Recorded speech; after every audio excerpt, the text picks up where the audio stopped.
क्या आपके परिवार में भी दादा पिता और अब आपको भी तेज खर्राटे आते हैं, यानी ये खर्राटे खानदानी हैं?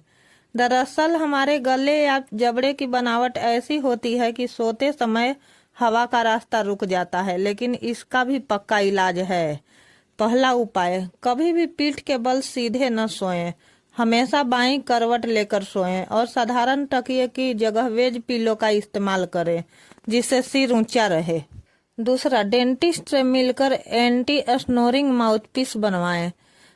इसे रात में पहनने से जबड़ा पीछे नहीं गिरता और खर्राटे पहले ही दिन से बंद हो जाते हैं।